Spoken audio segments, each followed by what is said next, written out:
Ucrania e Israel están en guerra contra Rusia y una nación terrorista, respectivamente. Pero la imagen que están viendo aquí no es de ninguno de esos países, es de Culiacán, en México. El gobierno de Sinaloa ha claudicado ante el crimen organizado. Las fuerzas federales ya han dicho que esperarán a que los grupos criminales dejen de pelearse entre ellos antes de hacer algo. Pero ¿de qué servirán cuando ya no haya nada que hacer? Los pobladores no pueden vivir así y si el gobierno no hace nada para garantizar la supervivencia de la población y el libre desarrollo de sus vidas cotidianas, ¿para qué está? No sirve de nada que haya un gobierno que quite impuestos a los que trabajan si no puede garantizar los derechos humanos de los pobladores a los que les está quitando impuestos, porque esa es la única finalidad de un Estado. ¿Se acuerdan cuando en México se combatía el crimen? Es cierto que hay sospechas muy fuertes de que los gobiernos anteriores pactaban con uno o dos grupos criminales, pero en general la violencia disminuía. Ocurrió con Felipe Calderón y ocurrió con Peña Nieto. Las cosas empezaron a salir de control nuevamente en el año 2015, pero a partir del 2019 el crecimiento de los hechos delictivos ha sido exponencial. El día de hoy no solamente no se les combate, sino que están olvidados. Nadie hace nada en ninguno de los tres niveles de gobierno, pero sí se reprime a la ciudadanía que está descontenta y se les acosa como nunca había sucedido. Increíble, ¿no? Un grupo criminal es pueblo y no se le combate. Pueden hacer lo que deseen, incluso paralizar una ciudad entera y nadie hace nada. Pero no se te ocurra ser un ciudadano que está en contra de las reformas a la Constitución que a los gobernantes les surge imponer porque te mandan a todo un cuerpo de policía para encapsularte y amedrentarte. Esta imagen de aquí es de ayer y muestra a dos jueces y dos trabajadores del Poder Judicial en una manifestación en el Autódromo Hermanos Rodríguez, donde se llevaba a cabo el Gran Prix de México. ¿En qué momento decidimos ser un país que atentara contra los derechos de los ciudadanos? Definitivamente no fue en los sexenios del PRI y del PAN, porque recuerdo que había porros que salían libremente por las calles a hacer desmanes y destruir la ciudad sin consecuencias, porque se les garantizaba el derecho a la libre expresión. Por cierto, para quienes no sepan, el encapsulamiento o contención rodeando a un grupo de participantes en una manifestación solo puede usarse cuando sea necesario y siempre de manera proporcional para hacer frente a una amenaza inminente o ante violencia inmediata. Utilizar indiscriminadamente o a manera de correctivo constituye una violación del derecho de reunión que tenemos todos los ciudadanos a llevar a cabo de manera pacífica, así como el derecho a circular por donde queramos o el derecho a no ser detenido arbitrariamente. En este caso, las policías están violando e intimidando a los manifestantes. La verdad es que me parece exagerado lo que hizo la policía capitalina al enviar un cuerpo de granaderos que ya no existe a controlar una manifestación tan pequeña que supuestamente no les importa. Prefirieron descuidar a los asaltantes que andaban en la Fórmula 1 para controlar a los miembros del Poder Judicial de la Federación. El día de hoy, con el gobierno más humanista de todos, nos dicen que los ataques del crimen organizado son circunstanciales. La misma Comisión de Derechos Humanos evita enviar recomendaciones a las corporaciones policíacas, a pesar de que los crímenes ocurren con mayor regularidad. Los coches bombas, las cabezas en hieleras, las balaceras, los incendios, los desalojos de los negocios. Dice el gobierno en manos de García Harfuch que todo eso es circunstancial y que no tiene nada que ver con el terrorismo, que la preocupación se la debemos a los medios de comunicación por dar a conocer los hechos. Supongo que también los militares a punto de ejecutar a un inocente también es culpa de la oposición. Los ataques a policías en Guerrero también son de la oposición. Caray, si se pusieran a hacer su trabajo con tantas ganas como buscan excusas, no habría habido tantos muertos ni desaparecidos en últimas fechas, ¿no? Acapulco está sumido en la desesperación desde el año pasado que Otis causó estragos en la ciudad al llegar sin previo aviso. ¿Desde cuándo normalizamos que el gobierno oculte información que puede salvar vidas, como ocurrió en ese caso? Todavía hace un mes había pobladores de la ciudad que reclamaban los apoyos que les ofrecieron hace ya un año entero y que no les han dado. Pero México acaba de anunciar que regalaremos 100 toneladas de carne a Cuba. Otra vez Cuba. Cuba se está quedando con muchas cosas que los mexicanos les estamos regalando y no tengo problema en que lo hagamos. Pero también tenemos a los mexicanos de Acapulco que se están quejando de que no tienen acceso precisamente a alimentos y agua purificada. ¿Por qué no atendemos a los acapulqueños, pero sí a los cubanos? Durante años se trabajó en un plan de desarrollo carretero para poder mejorar las comunicaciones y traslados de mercancía por tierra. Esto favoreció al comercio y mejoró el nivel de vida de los ciudadanos más alejados de los centros de producción, porque hizo que muchos productos estuvieran disponibles cuando en el pasado no lo estaban. Pero hoy, que todo está al revés, no solamente no se le da el mantenimiento adecuado a la infraestructura existente, sino que no se ha creado infraestructura nueva que ayude a que las condiciones de vida sigan mejorando. Solamente durante este fin de semana escuchamos que el sistema de agua Cutzamala tuvo una fuga. Bueno, dos. La primera en Atizapán y la segunda en el lago de Guadalupe. Todo por falta de mantenimiento. Por falta de mantenimiento, también hubo un derrumbe en la autopista Orizaba-Puebla a la altura de las Cumbres de Maltrata.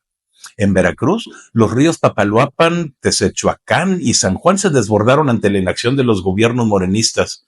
Si no saben gobernar, renuncien. Pero a los gobernantes actuales nunca les interesó gobernar para el bien de México y desvían tu atención de sus pobres resultados diciendo que otros son culpables. Pero déjame recordarte a ti, que me llamas facho, como abreviación de fascista, que quien no respeta los derechos individuales eres tú. Tú que le niegas a quien quiere el derecho a manifestarse si no está de acuerdo contigo. Eres tú el que está a favor de un gobierno totalitario que decida por ti, como lo dejaste ver con tu intención de reformas a la Constitución. Eres tú el que quiere implantar un nuevo orden basándote en resentimientos de hechos ocurridos hace 500 años y en los cuales basas tu dignidad y tu valor como persona y como mexicano. Eres tú el que quiere usar los canales parlamentarios para mantener tu poder. Tú eres el que busca imponer una ideología, no soy yo. Pero tu ideología ha demostrado ser fallida. En los primeros 21 días de este nuevo sexenio hubo 2.512 asesinatos, 119 por día, 25% más que el promedio del sexenio anterior. La Guardia Nacional, que hoy está bajo el mando de la Sedena, comete delitos contra civiles mientras el narco sigue funcionando normalmente y hasta con mayor tranquilidad. Torturan menores de edad, balean camionetas de jueces, secuestran personas, están coludidos con policías federales, están coludidos con policías municipales para extorsionar a los transportistas. Eso no es ningún logro para presumir. Lo que deberías de presumir es un incremento en el poder adquisitivo de los mexicanos, una mejora en las clínicas del Seguro Social, el encarcelamiento de los funcionarios corruptos o de los exgobernantes que permitieron la corrupción. Deberías de presumirme los anaqueles llenos de medicamentos en las clínicas del país y la reducción de crímenes del fuero común o la delincuencia organizada. Deberías presumirme que las policías han sido entrenadas y que los niños mexicanos destacan en las escuelas por su conocimiento y capacidad de lectura. Pero de eso no puedes presumirme. Chairos, no pueden presumirme ningún logro porque hasta ahora lo que han logrado es destruir la ley y con ella el orden constitucional de México. Tenemos un país sin gobierno en donde no hay un Estado de derecho, donde la gente no puede vivir tranquila porque no hay castigo para los criminales, pero sí hay opresión para los ciudadanos que se atreven a alzar la voz. Los gobiernos emanados de Morena son gobiernos sin autocrítica, pero llenos de alabanzas para sí mismos. Han demostrado que no tienen estrategia, sino que la van formando conforme ocurren las cosas y nunca para mejorar el país, sino para denostar a la oposición. Y en el camino has matado la esperanza de millones de mexicanos que confiaron en ti. Muchos o pocos, porque los has dejado sin paz, los has dejado desprotegidos, has desaparecido al Estado. Como dijo Lucerito, chinguen a su madre todos. El México que me ha tocado vivir nunca ha sido el México que podía ser. Y siempre la culpa es por políticos inútiles y ladrones que no ven por el desarrollo del país, sino por sus propios beneficios. Cuando nací estaba José López Portillo y se encargó de sentar las bases de un México huevón que vivía del petróleo. Luego vino Miguel de la Madrid, que no pudo o no supo mantener una economía estable ante la disminución del precio del petróleo a nivel mundial. Luego llegó Salinas de Gortari con su programa de solidaridad, que no era otra cosa más que duplicar impuestos. Después vino Zedillo, que aceptó que el PRI cediera el control de la política mexicana a un partido de oposición por primera vez en más de 85 años. Luego Fox, Calderón, Peña Nieto, estos últimos 4 logrando un crecimiento del país en todos los aspectos medibles. Crecimiento mediocre, pero crecimiento. Y al final llegó Andrés Manuel, un presidente que en 6 años destruyó el trabajo que había tomado décadas realizar para dejar en su lugar nada. Dejó todo igual que como estaba en la época de José López Portillo y a los mexicanos con la esperanza de vivir del petróleo otra vez, aunque sabemos que eso no es posible. Nos quieren vender la idea de que el día 2 de junio hubo una consulta sobre la reforma al Poder Judicial de la Federación, siendo que no fue así. Es una mentira y un fraude en toda la extensión de la palabra. Ahora sabemos y entendemos cada vez más y mejor que hubo fraude en las elecciones de junio de este año. Sabemos que hubo fraude en la asignación de la representación proporcional. Hubo fraude para comprar los votos que les faltaban para conseguir la mayoría calificada en el Congreso.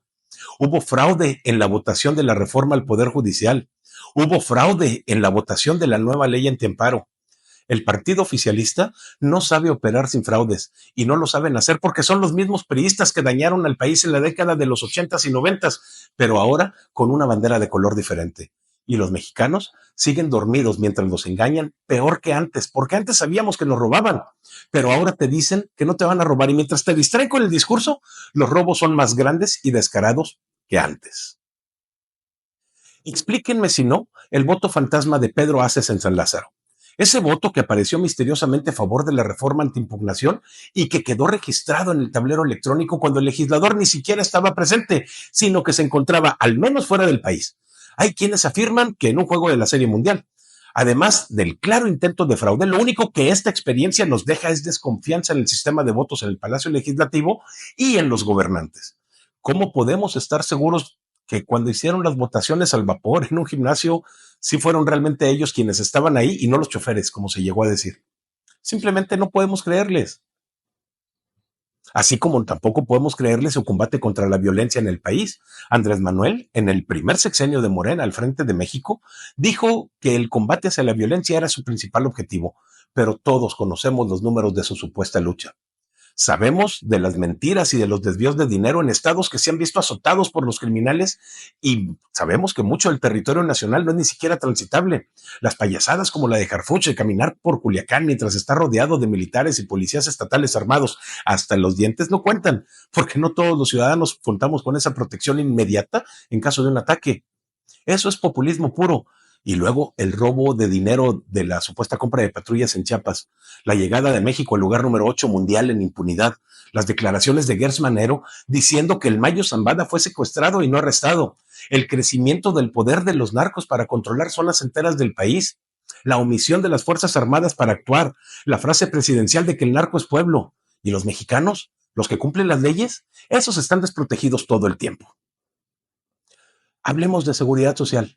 La seguridad social tiene que ver con la protección que la sociedad proporciona a los individuos para garantizar su acceso a la asistencia médica y un ingreso que les permita vivir adecuadamente. Pero también aquí estamos llenos de mentiras oficiales. El desabasto de medicamentos es grandísimo en el país y la mentada megafarmacia solamente vino a provocar un cuello de botella, logrando que no haya medicamentos sino hasta marzo del 2025. Al menos así está programado. Mientras tanto, no puedes enfermarte porque no hay cómo curarte. Todo el dinero que pagas en impuestos al Seguro Social no funciona para lo que debería funcionar. Pero el discurso oficialista dice que hacer una refinería que no funciona, un tren que no transporta pasajeros y que pierde dinero constantemente, un aeropuerto inservible que no soluciona los problemas del anterior y subir los salarios mínimos son logros. ¿No consideran que todas esas obras se pagaron con la vida de miles de mexicanos que perdieron la lucha contra enfermedades tan sencillas de curar como una gripa o una infección, pero que no había medicamentos porque era más importante, pues todas esas obras que no traen beneficios, pero que levantan el ego de un gobernante adusto que no logró absolutamente nada en 6 años de gobierno más que destruir lo que ya había? Y a eso le llaman el primer piso de una transformación. ¿Qué otra cosa han logrado además de nada? Acabar con Pemex. Petróleos Mexicanos es una empresa que alegan y repiten en su cantaleta diaria que es de los mexicanos.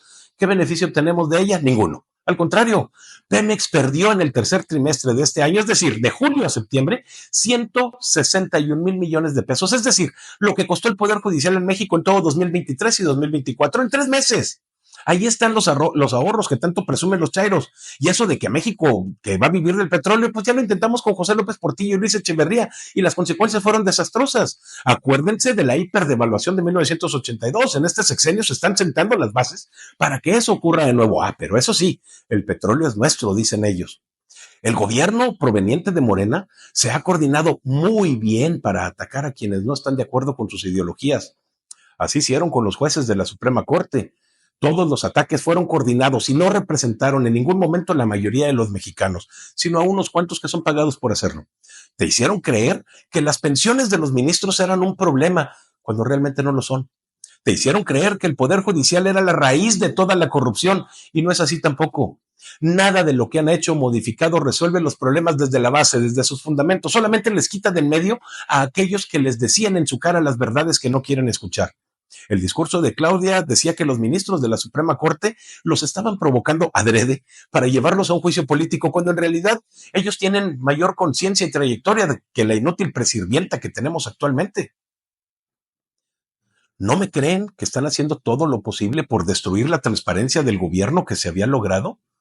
Ya se está discutiendo un dictamen para eliminar a todos los organismos autónomos, como el Instituto Nacional de Acceso a la Información, ese que ordenó a la Secretaría del Bienestar que transparentara la información de cómo gastaron 2.7 billones de pesos en 6 años, porque ya dijeron que no sabían, solamente que el dinero ya no está.